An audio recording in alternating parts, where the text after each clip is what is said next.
Hey, this is Heidi Dawson. If you love all things health and wellness and style of any kind, hang out here with me each week. I'm obsessed with never-ending improvement, and it's all in an effort to help each one of us live a wildly successful lifestyle. Subscribe today so you don't miss a thing. Hi guys, welcome to episode 489 of the Wildly Successful Lifestyle Podcast. Good to be with you. Are you guys getting better and better at noticing your thoughts? Noticing how they control every single thing you do? I hope so. It's one of the goals of this podcast is for us all to realize that we hold the key to happiness right inside our brain. The opportunity for happiness is available to all of us. We just have to allow it. Okay, so have you ever hurt yourself doing something and thought, well, I'll never do that again? And here you are 20 years later and you've kept that promise. We have some really good friends that we travel with quite a bit, and they were in Ireland a few years ago, and they were taking a tour of an old castle which had a lot of steep, uneven steps.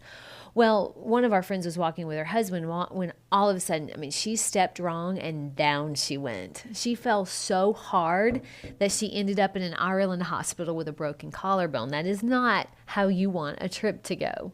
And so recently, we were traveling with them very recently in the islands, and we were hiking, and there was a part of the hike that was a little bit steep with uneven rocks, and she sort of panicked and turned around before any of us knew it. By the time her husband realized she wasn't with us and called her, she was down at the bottom with our friends who hadn't joined us on the hike. See, the reminder of the fall in Ireland a few years prior stopped her from experiencing a hike that normally would have been really easy for her. And it stopped her understandably so, because it was pretty traumatic to break your collarbone in another country, and it's not something you easily forget. I'm saying this because we do this a lot without realizing it. Past hurts often stop us or hold us back because we don't want to experience that pain again. I know for me, I was in Mexico with my sister-in-law about 25 years ago, and we rented mopeds. Not a good idea. Don't ever do that. But little did I know, my moped did not have a working idle, so that when we stopped for oncoming traffic and I took my foot off the brake, the moped just took right off again. And it ran, fortunately, I did not run into traffic, but I ran into a curb that was about a foot tall, and it catapulted me over to the moped, and I landed really hard on my backside. And I was fortunate, though, to not have to go to the hospital thanks to the wife of the Señor Frog's owner, who happened to be driving by, and she saw these two young blonde Americans in an accident on the side of the road in busy traffic in Mexico. Not a good situation. She knew what would happen next if the police and the ambulance had their way, and so she negotiated hard for us not to be taken to the emergency room. She ended up having to drive me back on the moped. It was crazy. But I was able to fly home a few days later, going to the doctor in America instead. Now, that was 25 years ago, and to this day, I haven't been back on a moped at all. I tell you these stories because they're visual, but also because we don't just do this with physical pain, we do it with mental pain too. We hold ourselves back by hanging on to and continuing to drag forward the hurts that we've experienced in the past.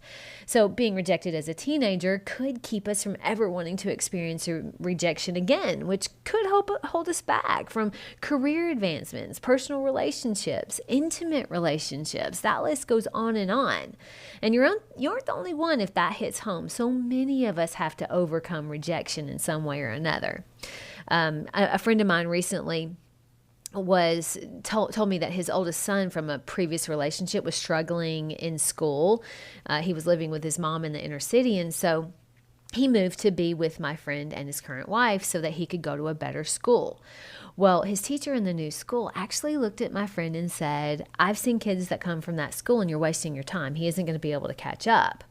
To which, when he was telling me that story, I was like, I would have been furious if someone said that about my son.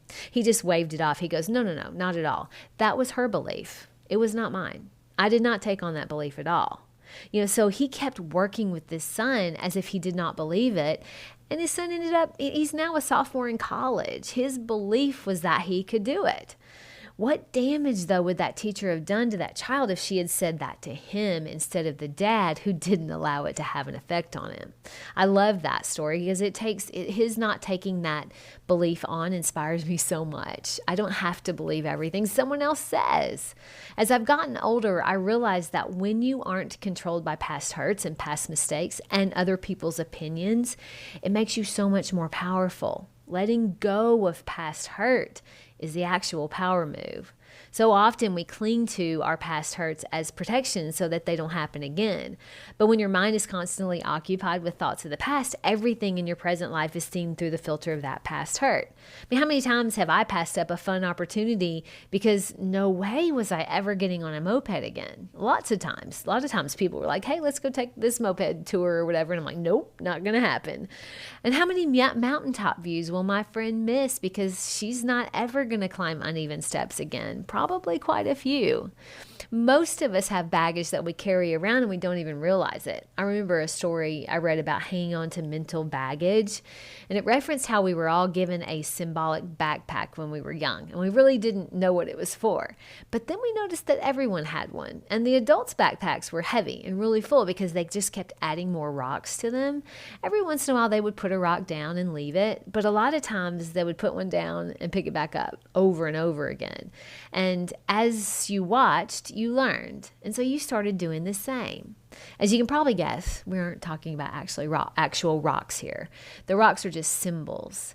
They're symbols for a bit like just residual resentment, hatred, anger, guilt, shame, maybe injustices that we've experienced or mistakes that we won't or haven't tried to let go of. The backpack is actually your mind. The weight of the load, it burdens not just your back, but every single thing you do. It holds you back from reaching out to make new friends because that pack of girls rejected you in 6th grade. It holds you back from asking for that promotion because rejection isn't something you ever want to feel again. And it keeps you from falling in love again because your heart got so broken at 23.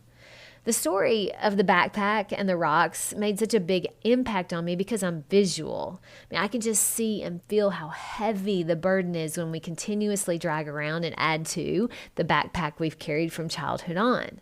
We just never let go of some of our past hurts. And some we let go of for a while, but then something reminds us and we drag them back up, reliving that same pain over and over. You know, the crazy thing about our nervous system is it doesn't know the difference between the actual episode and us just remembering the episode. So every time you dwell on past hurts, it's like you're reliving them again and again.